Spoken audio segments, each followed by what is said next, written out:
And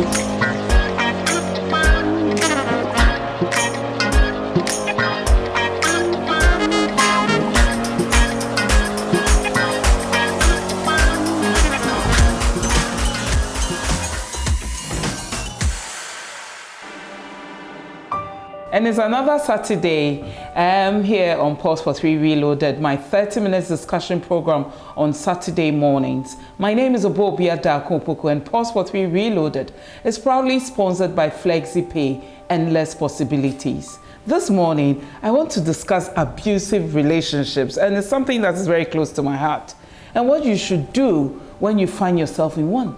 We can no longer pretend it does not happen. I have personally come to the realization that those who suffer it for various reasons prefer to hide their experiences, and they are quick to also dissuade others from taking steps to end the practice. This morning, my guest, Yanima Dansumisa, is an entrepreneur and general manager for Green Essentials. I'll be looking at this subject, and also we will be telling you how you can break away and stop the cycle of abuse in your relationships. Welcome to Pulse for 3 Years. How are you doing? Obia, I'm very well. And how is Green Essentials going? We are very, very well. We're going on strong. Is about to boom. It's booming already, I must say. Amen. And I'm sure that many of our viewers know and understand exactly what abuse in relationships are. But I want to know from your perspective, what exactly does it mean when one is being abused in a relationship? Well, I think, let's clear the air. I'm no expert. Of course. I'm sure we are all not. We are in discussion. Even those counselors haven't figured it out. But I think that abuse, for one, it may be relative. What somebody may call abuse, somebody may not. But I think that anything that, if you have a relationship, anything that, I think once, first of all, I think that if trust is broken, that is one step of, for me, if you break my trust, you lose me right there. And it's not easy to build it back. But abuse, most of the time, it starts from verbal, and maybe to escalate to physical. So for me, I think once it's verbal, physical, that is like an extreme thing for me. But there are also the emotional ones that still torture a lot of women, and then they have to find ways of getting out of it. So for me, abuse really, they are the emotional ones. But if the extreme parts, when it's becoming abusive, that's one for me. Is but I'm just wondering, as you start that relationship with a person, even if that person becomes your friend before you get into a relationship with a person, there should be some signs that you could pick up and know that this person... and that is one thing that I always say. Now, I've been married for some time. So what I tell my friends is, I say, what you see today that you think that you don't like, and you think will change, it would not. Exactly. It probably will even get worse. And I'm just thinking that it's the mistake that we make every now and then. Well, it is, but you see, unfortunately, it's like if I have a baby now and somebody comes and says, oh, so how was labor? How am I going to describe Because labor? you don't remember. No, I would remember, but it's a feeling. I can't pass that feeling on to you. So if you're getting married now and I say, this guy, the way, I think he's lazy, when you marry him, you don't understand. I probably have been there. So now I know the feeling, what it's like that, I have children with somebody, he's not paying fees, he's just staying at home, he wants me to do everything. But when you haven't experienced it, sometimes you don't really understand. So you go into it. And then there's this feeling about not wanting anybody to know your situation when you're being abused. It doesn't matter what kind of abuse it is, but there are many people who simply do not want to tell their stories. Well, people don't. And then also, there's one thing that I think the counselors or our elders do. There's this saying that, a single person shouldn't even be your friend. Don't seek advice from somebody who is single. And then also there's a thing that, I don't know if I should say that, we hold marriage in such high esteem that irrespective of what it is, just stay. You have to stay in there. Just stay in there. No matter what it does to you. Exactly. And people will even discourage you, don't tell anybody your issue. But even though sometimes, as women, just talking about an issue has solved like 50% of the Exactly, problem. it gives you some relief. So if you're getting married and somebody has told you, don't tell anybody anything. So you are harboring so much pain. You are literally dead, shattered. Everything bottled up. But you feel that, hey, if I tell this person, some people even think that just the mention of divorce, they will probably even ask for forgiveness because somebody said I should leave my husband. It's not done. But you're not happy. They are upset. They are drowning inside. They are forever complaining, but they won't say anything. Other people too think it's society, what will people say? So at what point in time do you realize that you have to stop listening to all these people around you?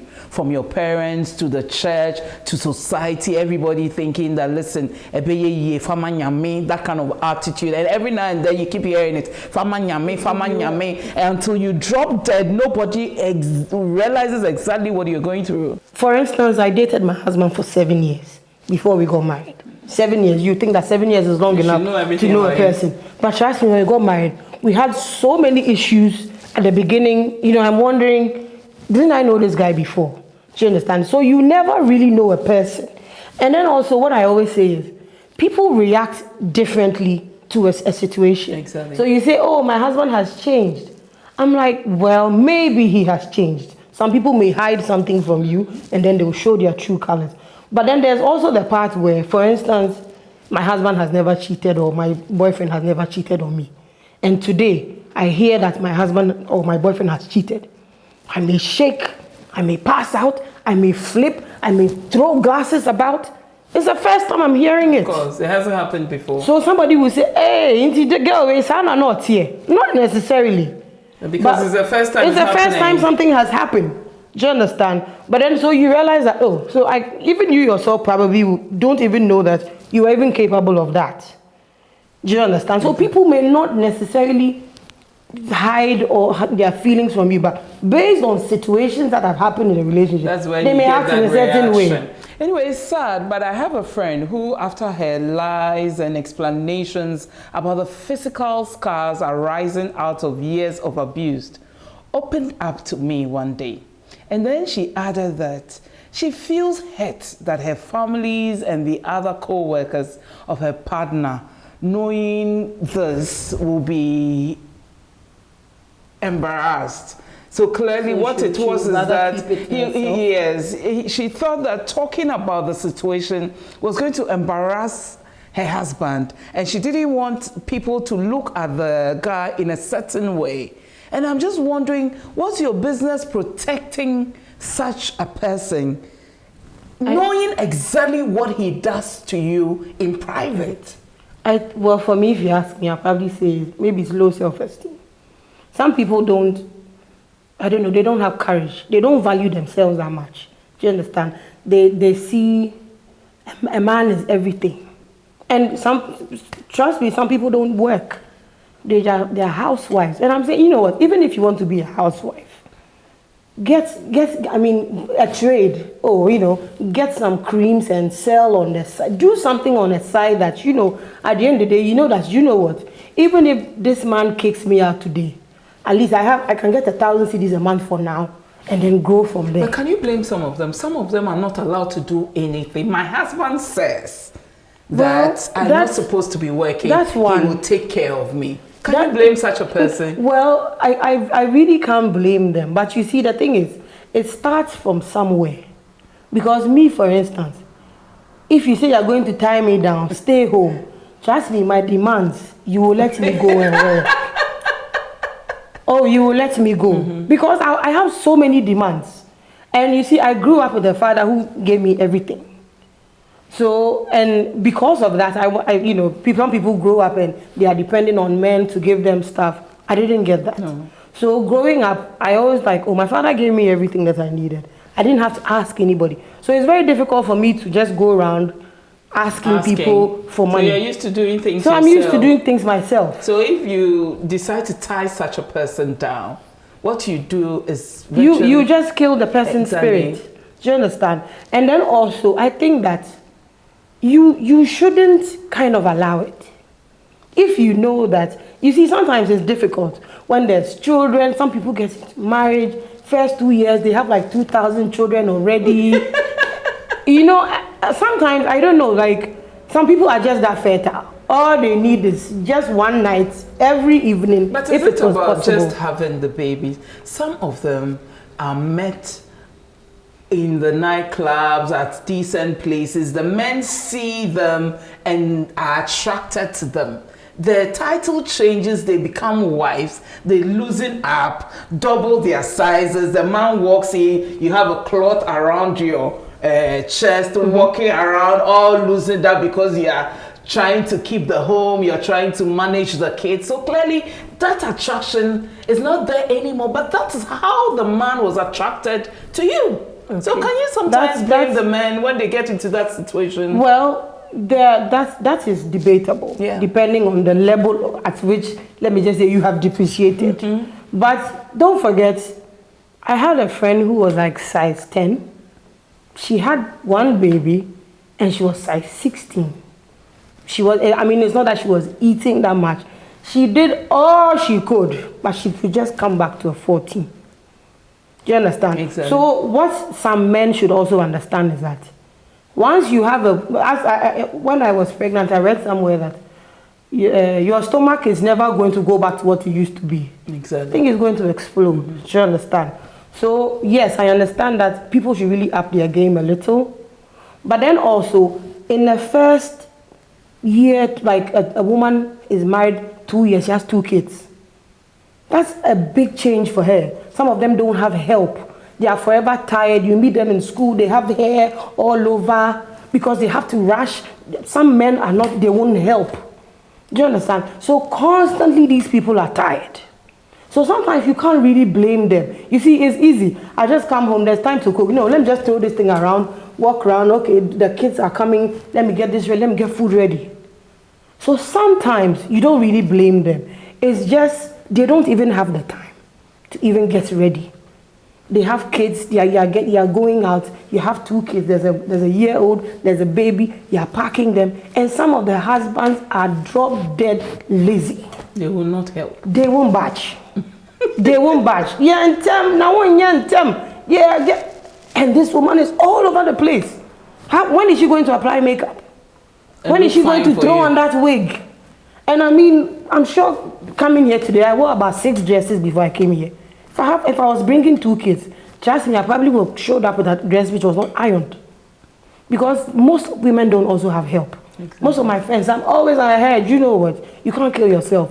Find help. Find help because you can't do it alone. Because they have the husbands who are not allowing helps in their homes, that you are supposed to be doing it on your own, and I'm not going to allow any help in this house. And many women are hearing those stories that, listen, you have to do it by yourself.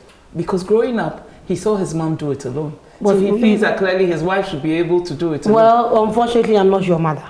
Kudos to your mother, but I'm not there. I can't do it alone.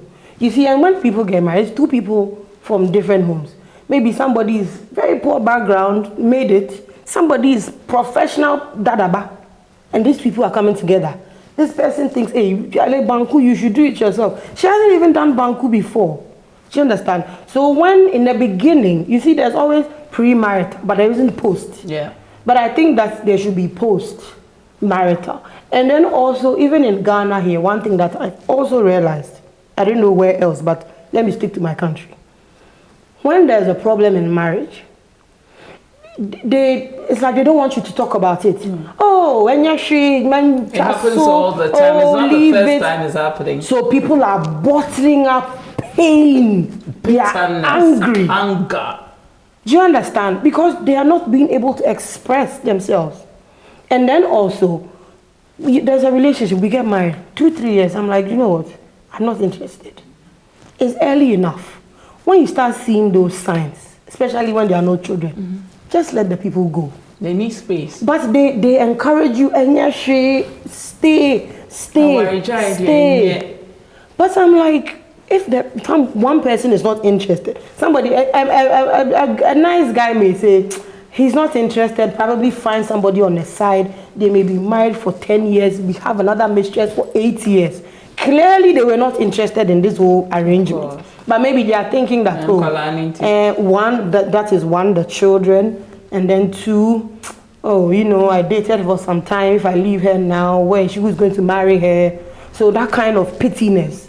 So it's like, you just be there, but as for fun, I'm going out there. So what, are you doing the person a favor? I don't know. Anyway, you're watching Pause for 3 Reloaded, my 30-minute Saturday morning discussion program sponsored by FlexiPay, Endless Possibilities. And this morning, we are discussing how to handle and manage yourself out of an abusive relationship with Yenima Dansumisa, Managing Director or General Manager. Both, whatever. For Green Essentials, a previously abused woman sharing her thoughts said one day, victims tend to minimize the abuse. Abuse does not have to be physical. It is frequently emotional and psychological. You don't have to wait for broken bones or a black eye before you consider it as an abuse. Yelling, name-calling, intimidation and threats are all forms of abuse. If you are forced to even have sex without your consent, it is abuse. Ask yourself, are you often walking on eggshells? Keep in mind that most abusers are charming and apologetic after the abuse. There's a honeymoon period. Then predictably, the tension builds, followed by an explosion. Many women and men stay trapped in this cycle, hoping that this time the abuse will stop. Is she right? She is. how do you say wrong in capital letters? She's wrong. It wouldn't stop. No. You see, like I said before, it becomes a cycle. Do you understand? So, haven't you figured it out? Mm-hmm. That is the question. Yes. So, and it will amaze you that some people haven't figured it out. Because today he beats you. He says, oh, it was because when I came home, the floor was dirty. So that is why I did it. So tomorrow the floor is not dirty. Oh, it was because when I came home, the children hadn't had their bath. Oh, it was because somebody annoyed me at work. Story. So each one has a story. So then, you know, the women they don't see that this is just a beast I'm living with who beats me and then find an excuse. They think that, oh, this was the reason why it happened this time, so it's okay. Then it happens again. Oh, this was the reason. Oh, but, and you see, they even start making excuses for them and then defending them. And then I entered a friend's house. The moment the husband's horn goes off at the gate, hey. What? Unbelievable. I'm just wondering, what is happening here? What is happening here? Scattered. All the children have scattered, clearing things. Everything has to be before they open the gate. And the moment the guy enters, she's like an angel. Oh, hello. And I'm just wondering, and she has to go get her hair done. And I'm like, and even sometimes she even has to hide her friends. If you are there and her husband comes, she has to keep you in another room till he enters and then you can go use out. the back. And I'm just wondering, what is happening here? And this is somebody who has been married to this guy for almost 12 years. And I'm just wondering, when is it going to end? Somebody said that if you marry a guy who's going to sack friends and family, you should divorce that guy immediately. And it's true. You see, because gradually, if for instance you are my friend today, I get married. Mm-hmm. If I don't hook up every now and then, eventually, as I always say, when I see you, the conversation will be, hey, today I got so. There's nothing to say. Of course. And people will move on. So if you stay in there for a long time, you realize that the day your eyes will open, you don't have anybody. Family have left, friends have left, and there's nowhere to go. And if you are unfortunate and you don't have money, then you might as well just consider and just stay in your misery. In all of this, there's something I have realized, and just before we go, I need to talk about it. I realized that living such relationships is very, very difficult. And it hasn't been easy for many to walk away. I'm just wondering, is there a way that it could be easy for them to just say that, listen, I'm out? Because I know that if I go out with you, the next minute when you push me, just push me, I'm off. Nothing will change my mind. So I'm just wondering, if you live with somebody who virtually abuses you, not emotionally, not psychologically, but physically, and you simply think that nyame wo ho obesesa, When is that going to happen? Well, I don't know when it actually stops and when the person actually, like I said before, the decision to leave is really personal. And when I think I've had it up to here. But the dangerous part for me is the people who stay come what may. That's very dangerous. That is very dangerous. You see, and how you're even saying some people won't even come out. Somebody will come out but still will decide to stay. So when to actually leave, really I can't trust me, if I live with you in a compound house and your husband is beating you and you decide to stay, I can't help you. Because that decision lies with the individual. But then don't also forget that people have invested so much in it. They built a house together, they have children together. You know, some people really don't have anywhere to go. So, I mean, when they look at all that, they are just hoping that maybe tomorrow it will not happen. Maybe tomorrow it will not happen. But it keeps happening. But can you blame just them? I think that sometimes society pushes us to the edge. Well, so people keep and then even when you divorce, people simply think that it's a myth that you are divorced woman. Of course. And I'm just thinking that sometimes is it them? Because they simply are worried about what is going to happen when they leave those relationships. Well, you see, I think that instead of worrying about somebody who say that, oh, in a way, Jai, why don't rather think about then if that is your problem, then start looking out for people who left and have made it. Because it's also possible. You can leave and decide, you know what, me, peace of mind, I'm not going anywhere. If it's marriage you want, pray to God that you, because trust me, I don't think that's what God gave you or what God wanted for you. So then start focusing on the people who left and are doing well. And not on what somebody is saying. And trust me, some of the people who are even saying was they're probably enduring the same thing. Just being there. I don't want to use the word foolish. Because sometimes it goes beyond that. Do you understand? So don't worry about what somebody will say. Because when you get punched, the pain is you alone. I can come and sympathize. Oh, when are you proud? I'll go home and worry. But trust me, I don't feel any pain. It's the physical pain is not with me. The fear is not me. I can only worry and sympathize and probably advise. But the decision to actually leave is you. And then also what people also do is, I remember one of my friends, she got married, husband died very early, and she even got married late. And she was saying that, you know, when she got married, people were like, you know, as usual, don't tell anybody about what happens in your marriage, you know, keep what happens in your marriage to yourself. So she kept all that. And then unfortunately the guy died. So when the guy died, talking to her friend, then she opened up that, you know, this is the things I was enduring. And the woman is like, oh, but I mean, these are normal things that these people do every time. And she's like, really? I didn't know. So in fact, I have really suffered, you know, this past 2 years, wondering, you know, what can I do? Because I've been single for like 40 something years, got married, and then I'm enduring all this. And I was quiet. And I said, oh, no, this is normal. It's normal. So what I tell my friends, I'm like, you know what? When your husband is worrying you, call your friend, speak to her. When you tell her that your husband went out and came at 1, she'll say, oh, sir, mine came at 3. Oh, and yours is good. You see, it's not like the problem is solved, but it's some consolation. Exactly. So talk. I mean, don't speak to anybody. There's always that one person you can consult. If there's a church, you have your pastor. If you have a wise pastor, sensible pastor, not every pastor. Some of them are not sensible. They'll just, you think so? I know. So find people you think can give you good counsel. Do you understand? And seek it early. Because if you go, your children are 15, somebody is in school, maybe at the time you were working, you're not working now, your business is that bad, if you move, you probably will have to stay. And sometimes I'm saying there are some people, you can't blame them. They don't have anywhere to go. They simply don't have anywhere to go.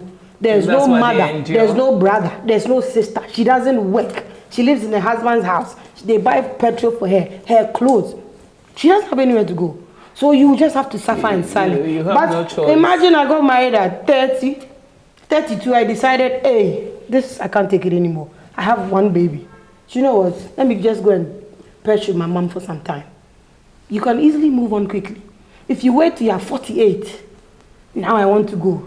The children probably don't really understand what is happening. They are attached to their father. They don't want to leave. They don't understand why you are leaving. See you as a bad one. You have angry children in school. And don't also forget that once you endure all these things, your children see it. And you are just raising people like yourself into society. If you have an abusive husband, the likelihood that you are raising an abusive son who is also going to disturb somebody's daughter. And then also how we bring up the boys in this country. If you're a woman, oh you say. I'm not saying that some women are okay, but it's like we raise the boys in such a way that women will take care of them. So some of them really, you can't blame them. They don't know what to do. They don't even know what to do. They are clueless. So if you marry somebody like that, you are going to struggle. Some of them are okay, they will learn. But some people, their ego, and maybe they have some more money. Do you understand? So you have to seek help, and early. And find somebody you can talk to and think that will give you good counsel. And I think maybe starting from there, because if it hits rock bottom, trust me, it's difficult. And if I tell you to go, can I bring you to my house? You are old, you won't find a job. I can't give you any money to start any business. So you just have to stay. Okay, so just before we go, what will be your advice to such people? Just like I said, seek counsel early. And don't ignore the signs. Like I said, if you are not married, sometimes, Bejai, and trust me, today that we are talking here, there's somebody probably in a relationship who has been slapped once or twice and thinks that, because of what the guy did. He was still, even the wedding date has been booked, but she's already received like 5 slaps. So you should know that in this marriage, you'll be receiving more. This is a lifetime that you are going into. One will ask, do you know how she struggled to find a man to propose and to promise that beautiful wedding? So if because of one slap or the other, you think, okay, I'm calling it off. When is she going to find another one? If that is the case, don't come crying to anybody. Keep it to yourself. Oh, yes. No, on that note, we are out of here. Thank you very much, Madam Sumisa, for your time this morning. And thank you to our viewers. Before you go, I'd like to say congratulations. I know that you went into the banking sector. All of a sudden, you took a very bold decision, walked out, and you have become a very beautiful entrepreneur. I know that Green Essentials is doing well. It's stress-free, so you are your own boss. How easy is that? Oh, it's you see, as usual, it didn't take me, I didn't just get up one day, okay? It was, and sometimes I was telling somebody yesterday, maybe when somebody hits you, that is bad, but that is how God knows that you will hear. So you wake up to reality. Oh yes. You did? Oh, and I you're did. Enjoying it? I'm loving every minute of it. We thank God for your life. Anyway, thank you very much, viewers. Madam Sumisa is an entrepreneur for Green Essentials, and she was my guest on Pulse for 3 Reloaded. Remember that we're sponsored by FlexiPay, Endless Possibilities. And join us on Facebook and Instagram at Pulse for 3 and on YouTube at Pulse for 3 TV. God bless you. Enjoy your weekend. And always remember that I love you loads.